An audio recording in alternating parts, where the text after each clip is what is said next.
All right, guys. So glad that you decided to take another chance on me and try my pattern out. This is the yet to be unnamed Poncho. I'm using skein cocaine yarn. Look how pretty that stitch is. I love it so much. I love everything about it. Anywho, all right, so I'm going to show you the setup rows for the threaded stitch, an 8-count threaded stitch. All right, so in the pattern, you're going to see that you knit the first stitch. So go ahead and knit that. The cool part is this is literally a straight knit stitch, except instead of wrapping around once, like thus, you're going to wrap around 4 times. Okay, so there's your first stitch, knit it as usual. Here's your second. 1, 2, 3, 4, and off. Literally, that's it. 1, 2, 3, 4. This is the only tricky part, which it isn't even tricky. That's it. Then you just keep going. 1, 2, 3, 4, and so on and so forth. How many do I have there? 3, 1 more. I don't know if I can talk and do this at the same time, but I'll try. So you're going to go all the way across, and literally that's all there is to it. The next segment of this video is going to be the second part of the threaded stitch. Okay? All right, have fun, you guys. See you in a minute.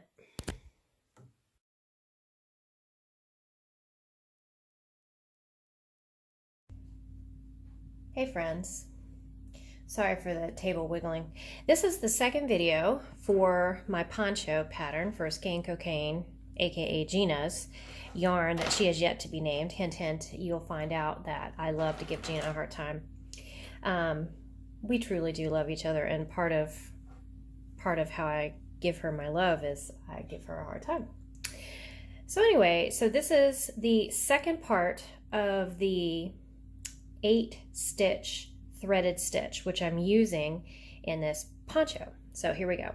You'll see in the pattern that you always start with a knit stitch. So we'll knit that one because that makes a nice little selvage. See the selvage there? All right. So the first thing you do is all those yarn overs, you wrapped your yarn around 4 times. You're going to undo those. 1, 2, 3, 4, 5. Sometimes I get a little hung up right there. 5, scoot them down, give them pull down. 6, 7, 8. Count. I think I might have miscounted. I might have gotten 7 instead of 8. I can hear my son laughing. He's doing something on the computer. 2, 4. Oh, something's wrong. There we go. Let's straighten that out.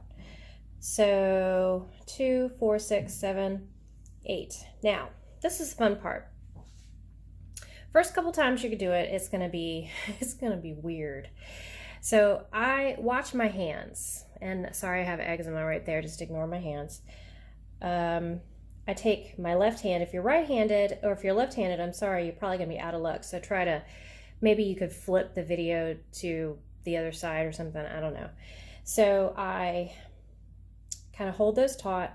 I put a little bit of pressure on those. I go in here and grab the first 4 stitches. And unlike cabling, you're actually going to thread. See how I threaded them through? They threaded right through the center. And I'm going to put them back on the needle and knit as usual. 1, 2, 3, 4, 5, 6, 7, 8. At this point, it looks a little messy, but I give that a really good firm pull, and there you go. It looks a little bit better. All right, so let's do another one. It's actually super easy. So this is a threaded stitch instead of a cable. The first time I ran across this stitch, I was doing a very busy monkey pattern, I think called Saturn rings, and I ended up cabling these 8 stitches versus threading them because I didn't understand that this was a threaded stitch, not a cabled stitch. Maybe I'll show you the difference. So let's go ahead. We're gonna unwrap 8 stitches. 1, 2,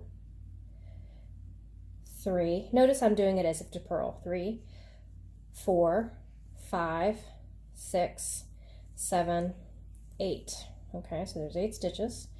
So if I were to cable them, it would look very different. So don't cable them. Again, I'm going to put a little bit of pressure on those, go underneath, and I'm going to thread those through like that. See how they came in? I think I dropped one, which is okay. I'll get this one and I'll go back and get the last one. Never leave a man behind, even if it's just a little squiggly thing. Okay, there they go. Put them back on the left-hand needle, knit as usual. 1, 2, 3, 4. Now, this is the fun part. I always like to check and make sure, especially these last 4 stitches are not crossed in any way, because there you can see that's going to mess up your beautiful stitches. There are a couple mistakes in the sample you'll see if you ever get to see it in person, that I didn't always make sure all the stitches lined up. Maybe it had a glass of wine or who knows what. I really like this stitch. See how negative space there is right here? There's nothing there. I like it. I think it's so pretty, and I think it's going to be great in the spring or in the fall when you just need a little something over you and you can dress it up, you can dress it down, wear it with some jeans and boots. You know how Gina is. She always thinks her measure of, well, actually she has a lot of measure of high fashion, but her favorite is jeans, t-shirt, and boots, honestly. And she'll maybe dress some shoes in there, something else too. Now, while I'm talking to you, I'm also looking at my stitches and I'm kind of trying to analyze so you can see me do it again without doing the whole counting routine. So guys, I just take my time. There's no rush. The other rows go by really fast, and then this I just want to do a good job. I want to make sure they're all lined up right. I just want to make sure they're pretty and cute, and you know, just there's no need to be in a rush. There's no need. See, I'm checking again. They're all lined up in the correct order. There you go. So there is your threaded 8 count threaded stitch. You could also call it an elongated stitch.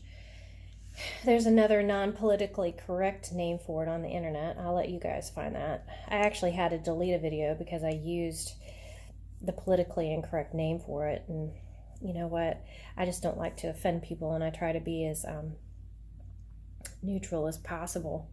I know that, as my grandmother says, you can please some of the people some of the time, none of the people all the time. Actually, I got that saying wrong, whatever, but you guys get my point. All right, well, I hope you're enjoying this pattern as much as I did creating it, and I think there's going to be another video for the bind off. There will be a bind, gosh, you guys, I can't believe y'all listen to me. There's a video for the cast on, because there's a picot cast on, and then there's a picot bind off. So I'm going to make videos for each of those. All right, I'm going to put this down now and I'm going to finish it. I hope you guys have a good time. Take care. Bye.